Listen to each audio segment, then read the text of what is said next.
தயவு செய்து தேவையில்லை ஆக்கோள் இன்று மேட கொஞ்சம் சிக்கிறாரு.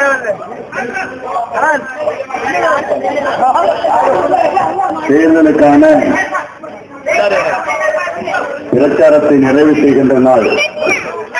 இந்த நாளிலே நமது இளைஞர்கள், தந்தைமார்கள், தாய்மார்கள் அனைவரும் அணி அணியாக திரண்டு இந்த ஊர் முழுவதிலும் ஒரு விழாக்களம் போல ஆயிரம் எங்களுடைய சகோதரர்கள் என்னோடு இந்த ஊர்வலத்தில் கலந்து கொண்டீர்கள்.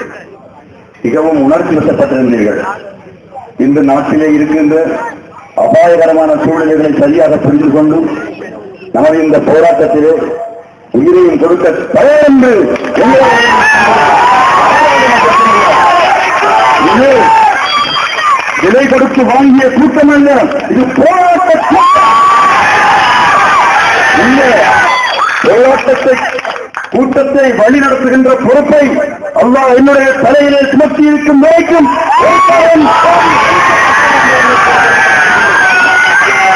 உங்களுக்கு திறனமடைத்துவிட்டு இந்த சமூகத்தை கைவிட்டுவிட்டு போவதற்கு என்னால் முடியவே முடியாது. தொடர்ந்த 32 ஆண்டு காலமாக இந்த சமூகத்தோடு நான் பழகி வந்திருக்கிறேன்.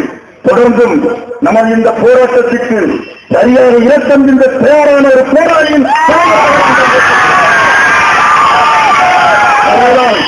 அன்பின் சகோதரர்களை பொறுமையோடுங்கள். நாம் நமது கூட்டத்தை தொடர்ந்து 12 மணி வரை நடத்துவோம். இன்ஷா அல்லாஹ் நான் வீட்டுக்கு சென்று கொஞ்சம் சுத்தம் செய்துவிட்டு மீண்டும் சென்று வரும் வரை பொறுமையாக இருங்கள். இன்ஷா அல்லாஹ் நாம் மீண்டும் முறையில் சந்திப்போம். உங்கள் அனைவருக்கும் என்னுடைய இதயம் கனிந்த நன்றிகளையும் வாழ்த்துக்களையும் தெரிவிப்பதோடு வீதி வீதியாக 2 மருந்துகளிலும் நின்று ஆயிரக்கணக்கான எங்களுடைய தாய்மார்களும் தந்தையர்களும் இளைஞர்களும் எங்களுடைய குழந்தைகளும் நின்று நம்மை வரவேற்று அவர்களுக்கும் உங்களுக்கும் நான் என்னுடைய இதயம் கனிந்த நன்றிகளை தெரிவித்து விடைபெறுகிறேன். வாழ்க வாழ்வானாம்.